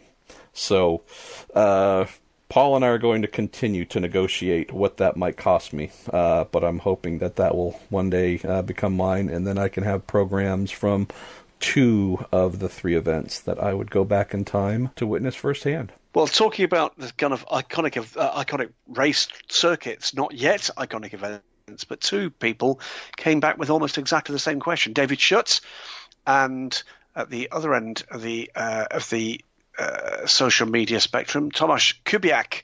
If he could bring back the Road America race to 4 hours by shortening the calendar by 1 round, which track would you get rid of? Watkins Glen would be a good target. It's the only significant race merged in from the lesser series, it says here. Whereas David's question was simply, do you think that Road America deserves a longer race on the IMSA calendar, MP? I had a crazy concept, and this is all thanks to the kind folks that showed up for our live podcast on Saturday. One of the questions, probably the best question posed to Scott Atherton, was, what do we got to do to get a longer race back the way we used to have them, a 500-miler or something like that? And that kind person's question caused an eruption from the crowd where everybody started cheering, and Scott basically said, well, what we're looking for is feedback, and essentially apparently we just got it. So it used to be a longer race, one that folks loved, and the crazy idea I had, and I don't know if it's truly crazy, maybe it's really dumb, you be the judge. Well, we have a Continental Tire Series race at Road America on Saturday. That's become the norm.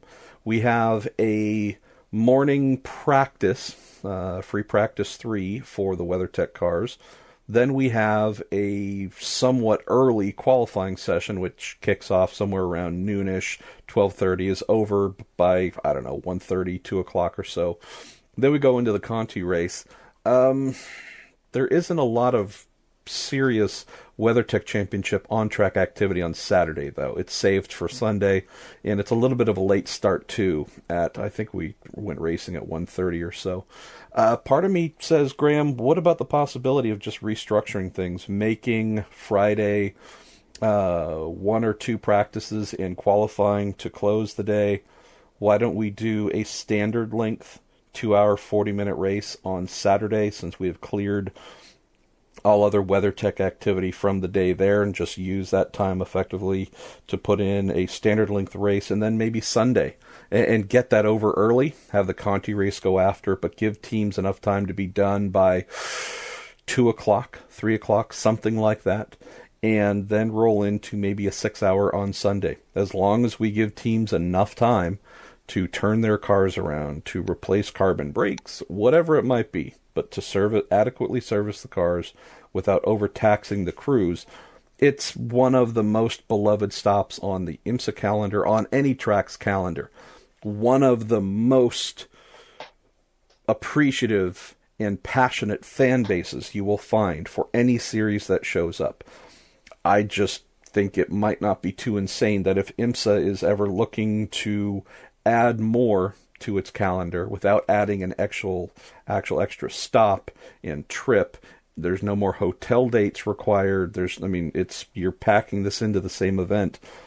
How about a doubleheader where you have a standard length race on Saturday, 6 hours, something on Sunday, maybe a 4-hour, I don't know, but just something where you serve one of the most passionate fan bases and one that they're going to come out and support it like heck. I can tell you, I'll just add one other thing to close on this, Graham. Having been to Road America end of June for the IndyCar race, and then showing up 5-6 weeks later for the IMSA race, I was impressed by how many fans turned out for the IMSA race. It was still, just rough guess, maybe 60% the audience size of those who showed up for IndyCar. So there is a passion for IMSA there. It's not really close to what the passion is for IndyCar. Part of me thinks that if you try and overserve the audience, hey, look, we are just going to fill you up with WeatherTech, your leading cars. We're going to fill this thing up for you to have fun with. Part of me wonders if you wouldn't grow the audience even more, because they know they are getting a lot more bang for their buck. Who knows? Maybe Saturday is the third of a GT only Triple Crown. How's that? Since we already have Lime Rock and VIR, maybe that's another championship within a championship type thing we could do. And then Sunday is all classes next year. So who knows? I just like the idea of playing to the crowd that loves you and seemingly wants more of you. I certainly would heartily endorse any sanctioning body, IMSA, the ACA, whoever, having a bit of a crack at something different, making it clear why they're doing it. A call to arms from a very, very passionate fan base. And, not quite use it or lose it, but not a million miles short of that. Absolutely, I think innovation is a good thing. See whether it works. See whether it makes a difference. See what it does for your partners. See what it does for your TV audience. See what it does for your ticket sales. You're not going to find out unless you try. But here's one for the listeners. If they do try, give them feedback. If it's what you want, if it's what you like, go and watch the race. If it's not what you want, tell them why, do it politely. It's a tough thing to pull these things together, and it's a brave thing to try something new if actually what you've got is a status quo that is keeping it as a status quo. You'll try something new because you think something to be gained from it. I think sanctioning bodies, organising bodies, race promoters deserve our support when they try. And I would also just suggest that the word hate it gets used, I've seen at least, very frequently and often used when it isn't necessary. I hate this thing that IMSA does. I hate this person, whatever. Just as a suggestion, wanting, if there is a desire for a series or a team or whomever to take whatever constructive criticism might be offered, stripping the word hate out is often pretty good, because if you have I hate this, tends to be one of the things where you go, value system might be off a little bit here, because if this is the thing that is truly leading you towards hate, then we might not read a whole lot more into whatever is being offered. So, as Gray mentioned, you don't have to be fake, but series are looking to social media more and more for feedback and input. Oh, yeah. Informal, right? They're probably never going to tell you that they're really looking at these things. And it's not just to see who is being critical, but hoping to find some sort of nuggets in there. Oh, hadn't thought about that. Let's. And I hate when you have someone who offers a good idea, but it's kind of phrased in this weird hate, hardcore type language, and that message gets lost. So just a little bit of suggestion there. Absolutely right. And the other thing to literally at the end of the day, the other thing to remember here is they listen to this too. They read the questions. They're not that dumb. They're not that dumb, Goodwin. Come on now. They are. Come on. Only because I know they're listening, they are just that dumb. But no, it is always worth trying. If you're as passionate about it as we know that people who listen to this are, it's always worth just trying to reel in that last tiny iota of passion and put it into construct. But it is actually the thought that we started this with. Use words carefully, because words are incredibly powerful. Tone is everything. And, they're not doing this because it's the only job available. They're doing it because they're passionate too. Most people in the sport would be doing other things if all they cared about was making a lot of money and not getting hassled too much. So yes, some sort of silliness is involved in choosing to do this, but whoever said we were not silly? I'm going to grab a couple here, Graham. We are maybe getting towards rounding the final corner or so. I don't know if we're speeding towards the finish line, but hopefully it's 10, 15 minutes away here. I'll grab a couple here on the book face. And let's go with Ryan Terpstra, who sent in a couple here, and I'll grab one of those, Ryan. You said, why can't IMSA find a better solution than a full course yellow for something like what happened to Gustavo Jacobin at the start of the WeatherTech race? Gustavo, at the end of the first lap, went flying off the circuit. Excuse me, and I wouldn't say it happened to him. He was driving, and it then happened, meaning the car didn't magically dive off the track. I think Gus just might have pushed a little bit too hard, but flew off the course, then shot back across the track, got stuck in the gravel trap, the final corner, and we then had a full course yellow come out as they went to extract him. As Ryan mentions, he says, give me a slow zone, a local yellow, almost anything, since no cleanup was necessary, just getting him going again. I get the mindset that you're coming from here, Ryan, saying, well, hey, I mean, come on, he didn't hit anything, no one was hurt, it's just a car stuck in the gravel. I would say there's a couple things going on here, and I don't want to speak for IMSA, but doing my best to understand how they might look at it. Final corner is a fast one. The final series of corners are very fast. And Gus's off was an impressive one. That was a high rate of speed, bouncing all over the place. Almost hit another car while flying across the track as well. You can see that with him being stuck out in the gravel, Graham, and the fact that you're going to need large vehicles parked somewhere near the course itself to pull him out and extract him, you got two things going on there. Cars, you can try and throw a local yellow, but I would say that in this case, I would have done the same thing, knowing that yellows, slow zones, and then accurately monitoring and trying to parse out who was behaving correctly, who wasn't behaving correctly. I would say any time that you were putting a large, heavy truck very close to the paved racing circuit to extract a vehicle, I don't necessarily want to give highly competitive drivers one lap into the race, right at the beginning when everyone is just raring to go. I don't know if I want to put that judgment in their hands to slow adequately and or define what they believe is adequate. Try and charge that final corner knowing how that super long front straight is often a place where passing is going on. Just seemed to me that locationally, Ryan, that was the right place for them to say, we're going to go full course because this can be an area that for those maybe without better judgment, they could try and rush and not just try and gain an advantage at the end of the straight, but make a mistake. And knowing how much contact we saw and how many mistakes that we witnessed during the event, Graham, I just look at that corner complex and what happened and say, I'm okay with it. I mean, no, I don't like to see a full course yellow on lap one, but I don't see any issue with what they did there. Let me jump to John Sable. Thank you again, John, for always sending in great questions. said, how real is the possibility of a Juncos program in IMSA? I saw Ricardo Juncos just after the state of the series announcement on Friday, and he was getting Scott Atherton's business card. The two of them sat down on Saturday, and so spoke with Ricardo, did a little story on that on Racer.com. He has an interest in being there, has held an interest in being in IMSA, said that prototypes were his preference.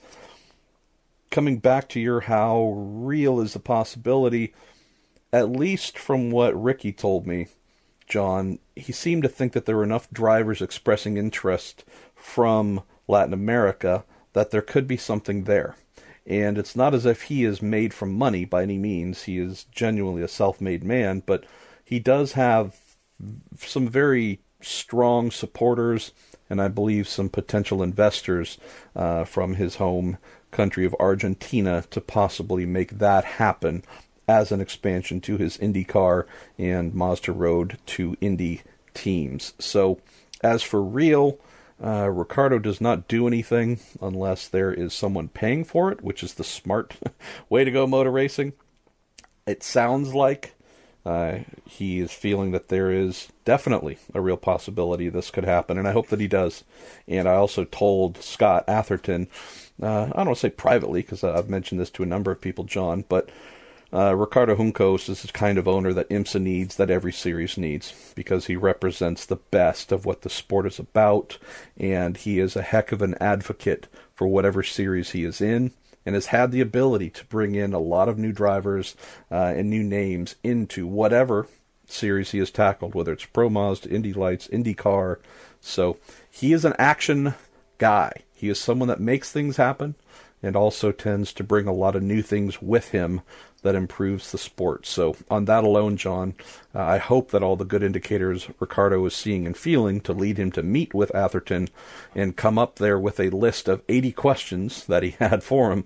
I would say he would only be doing that if there was something serious to explore. Nice one. Let's try one from Alex Eichmiller. This one I think is one for you as well, MP. Mazda recently lost the naming rights to Laguna Seca, then pulled the plug on Road to Indy. Is there any risk of further pullback from Mazda? Any risk to the DPI program? I believe it is quite the opposite. From what I understand, there has been a genuine internal shift in the valuation of its racing involvements, and racing as the two instances that you mentioned, one being sponsorship, long-term sponsorship of a track, and the other one about a decade, which we could say is long-term as well, of a junior open-wheel racing series. I think when we heard about Mazda stepping away and having to master WeatherTech Raceway Laguna Seca as the new name instead of Mazda Raceway Laguna Seca, I don't know if we thought that was just a we got all we could out of it, time to end that, or was there something bigger at play? At the time, I didn't really read anything into it other than 17 years ran its course. To then see that they're stepping away from the Mazda Road to Indy, that just tells me that internally they're looking at non-sports car things as having new levels of non-value. And I don't necessarily agree with that. I think on the Road to Indy side, it's heartbreaking to hear that Mazda will not be involved after 2018. But I do think what we are witnessing is the brand saying, okay, we have been spending money, millions, on other things that might not go directly towards getting people to the dealership to buy cars. What's the best way to consolidate what we are spending into forms of competition that will give us a better chance of selling more cars? And so that's really all that I see this as. We are going to further commit to what we're doing in IMSA with the Global MX-5 Cup and such. We know that these are all multi-year. They're not going anywhere. There are long-term commitments already in place there. So I think this is just an isolated demonstration that if it isn't sports cars, Mazda really does not see value in being part of it going forward. Well, I'll tell you, I could give you one example. It's a little example, but it's very pertinent. It's working in some regards. A good friend to both of us was off, and I'm not going to name names, off today to go and pick up their new Mazda MX-5, and has asked me for a Week in Sports Cars sticker for the rear boot lid on that thing. So they've been watching very closely and admired the efforts of Mazda in their sports car program, and that is absolutely one of the things that defines their choice of purchase. Where shall we go next, Mr. Goodwin? Let's have a look. Okay, you win the lottery for $1 bajillion. That would be nice. But the fine print on the ticket says it can only be spent in sports car racing. Sensible kind of small print. Do you A, sponsor a team, B, start a team, B, buy a series, D, create the first ever Dodge Omni Spec series that in hindsight wasn't a great idea? I'm going to answer that question because I've thought about this one. I think I would be somewhat philanthropic towards people I like and admire in the sport without a shadow of a doubt. But my big thing would be to open up the opportunity for you out there, the listener, to experience just a little bit of this. If I had $1 bajillion, I would be turning up with a small fleet of transporters to major events, and part of the contribution I'd be making would be to roll out of those transporters a selection of fantastic historic sports cars from years gone by, all of which would have one common factor: a second seat.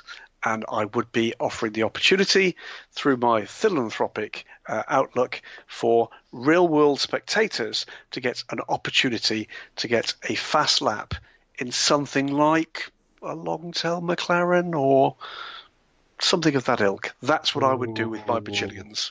Yeah, well, Douglas, thank you again for the great questions. And thank you, everybody, for sending in the what do you think about the BOP to the XYZ model? These kinds of things are just fun, and I hope you enjoy them, because it is fun for us, although sometimes it's a little bit of a struggle to come up with new and inventive ways to answer some of the thematic ones. This one, Doug, I think I will grab a couple of the options here. Wouldn't sponsor a team. As someone who has run racing teams for other people, owned his own racing team that was sponsored by a variety of either businesses, manufacturers. Sometimes sponsorship came in the form of paying drivers. I wouldn't sponsor another team because I probably shouldn't say this, but I'm keenly aware of the lack of value most sponsors might find in sponsoring a variety of racing teams in most series.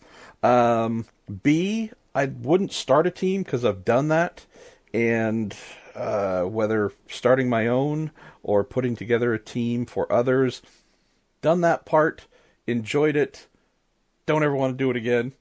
The Dodge Omni Racing Series, that, if we're talking like the GLH Shelby Turbo version, that might be fun. But I think I go with C, and my answer is probably going to be very close to yours, Graham. Buying a racing series. Now, I don't want to buy IMSA because I don't. I don't want to buy IndyCar because I don't. I wouldn't want to buy NASCAR or any other series like that. I would, if I'm stuck with buying something compared to creating my own series, what I would effectively do is buy an existing vintage racing series and populate it similar theme with a lot of the cars I would buy with the bajillion dollars that I won in the lottery. So many of those that we've mentioned in the past. What are your favorite 3 all-time prototypes or GTs? I would probably stockpile a fleet of about 50 of my favorite all-time race cars, many of them sports cars, some of them open wheel, and would, honestly, I'd probably have fun going after some of the major series I just mentioned and turning it into a real and proper thing. Not so much of just an old-timey, hey, come and see the vintage cars, but I think that there are a lot of drivers who we might be able to incentivize either through a salary or some decent prize money. Because, look, if you've got $1 bajillion, you can probably if I set aside $100 million for the rest of my life, that's a lot of money just to play with the excess.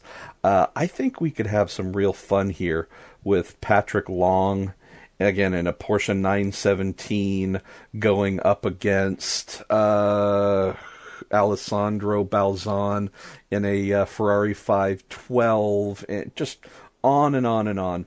Let's take today's current drivers. Let's take those who are recently out of the cockpit but still flirt a little bit. Tom Christensen, I know we could get him in something, and so on. Let's create effectively an all-star vintage racing series. Ooh. I don't mind being the guy that owns most of the cars, and we would still invite others to bring great, great cars. But go and do that. Within that series, Graham, I would say we would have a dedicated vintage Formula Ford class where we're hoping for 50-car trains running around. That is probably what I would do, Douglas. With my money, I would just more or less buy all the vintage racing cars that I love, start a series, and come away somewhat confident that I think we could match some of the modern-day professional racing series in terms of fan turnout and fun. I think you're absolutely right. What car would you put Christophe Boucher in? The Cannibal. Excellent. Excellent choice. Excellent choice. I can see it now. He wouldn't be in any way resentful whatsoever and would be entirely polite throughout. Coming towards the end of this, aren't we, pal? So let's have a quick look. DTM and Super GT racing coming together in the next few months, says Scott Christie. Will it be even racing, or will the Super GTs have an advantage even though they'll be on a controlled tyre? I am tending towards the fact that the Super GT manufacturers would step up to that plate very considerably. I'm not feeling a whole amount of commitment from the remaining German manufacturers to DTM. I think, to be absolutely blunt, I think at least one of the two remaining manufacturers, BMW and Audi, would be perfectly happy if it went away, but don't feel as if they can step away at the moment. But for me, no, I think the Super GT teams have got it. They are used to a development curve, and I think they would step up to the challenge. I am delightfully inadequate when it comes to answering that question in any kind of comprehensive way, so I'm glad that you took that. Let's see. I don't know. Should we wrap here with our friend Shea Adam, or is there no? There's one before Twitter? then. Yeah, okay. Just one before then. That's from Jerry Robert Suddeth. If you could bring back one now shuttered course back and run races again, which would you choose? He'd love to revive Bridgehampton. I was talking about Bridgehampton to Jim Glickenhaus just last week. He was regaling me with the tale where he was sitting there, just basically, I think, a bit of a pit runner for one of the teams, and this astonishing thing turned up between the dunes. It was Chaparral. But Bridgehampton he'd like to see. He's heard nothing but good things about the racing there. For me, I'd like... It's not shuttered, so it's a slight cheat. I'd love to go back in time a little and watch Le Mans 24 Hours on the older course with the full Mulsanne straights, just so long as I don't have to go in the old press room. And hello to Jerry, who turned out for the Mid-Ohio Live MP podcast during the IndyCar weekend. Jerry, all right. This maybe isn't the best answer, but it's mine, and those two are often the same things. I loved the Del Mar IMSA race on the fairgrounds of the horse racing track there. It was a little bit of a fiddly track. It forced a lot of rough driving. Very rarely did a pass take place where something wasn't dangling or trailing behind a car afterwards, but I just recall a lot of really hard racing on a fairly tight track. but also seeing phenomenal in-car footage from the events. I attended a couple there as a mechanic in one of the junior series. Remember seeing the Ferrari France F40 compete there with Jean-Pierre Jabouille. I sure wish I could find the video, the little home VHS video I shot walking around of that car, Graham. But Del Mar I just seemed to love, and it was this weird, wacky little place where IMSA, in the late 80s, early 90s, I think for a couple years there, chose to end their season. It was just a random thing. Like, before racing series really articulated things like, where would be the most meaningful place to conclude this year-long championship? The little fiddly place at Del Mar might not have been one you would choose today, but back then, Graham, it sure was a lot of fun. And a car, another parking lot type track, but just to think that we had Porsche 962s and Jaguars and All-American Racer Eagle GTPs and blah, blah, blah. Plus all the GTO and GTU machinery. It was a blast. Just a blast. Fabulous stuff. We're going to finish off with this Shia Adam again. I saw it multiple times, said hello. Did you? Multiple times last weekend, yes. Did you work out if it's a boy or a girl? Yes. And the answer is yes. Definitely Shay was working hard and on the microphone quite a bit throughout the event, so thumbs hello, up. Shay. Yes, thumbs up to her, one of our dear, dear friends who makes a point to send in fun and thoughtful questions each week because she takes pity on us. She does. Series shake-up. You get to send the following series to a track they don't race on currently or have not been to in the last 20 years. Your choices are from the tracks that the others do not have on their calendars. Go. NASCAR, IndyCar, IMSA, Formula One. So Mount Panorama is right out. So, NASCAR, Spa-Francorchamps. I would say NASCAR,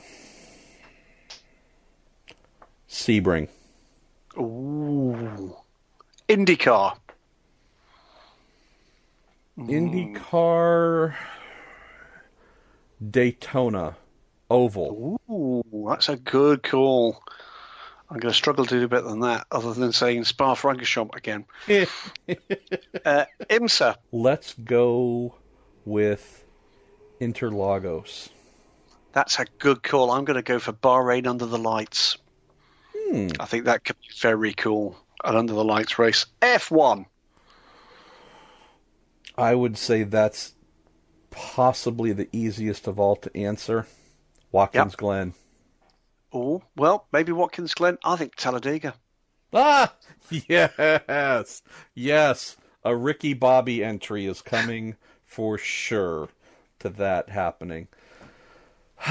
Does it feel, Mr. Goodwin, like we have just spent a little over 2 hours doing more or less nothing but answering questions? Doesn't to me. Well, it's a neat way to do this, isn't it? Because let's face it, we have a growing but knowledgeable and passionate listenership here, and of course they're asking the questions that we're looking to deal with in any case, and it's a neat way to deal with it. We'd love to hear your feedback, by the way, on how this still an experiment is still kicking along. Thoroughly enjoying doing it. And, we'll continue to do it until people drag us out of here and make us stop. But that doesn't look like happening anytime soon. Thanks a million for all the questions. Thanks a million for your time. It's Marshall. It's always great just having a chat with your pal on the opposite side of the Atlantic. And another 2 hours in the books. And maybe it only took us 6 or 7 months, Graham, to figure out that maybe this is the right format. But again, as Graham said, please shoot us a note. Let us know if you like this. There still might be times where, hey, we need to jump right into a bit of one-on-one analysis between us.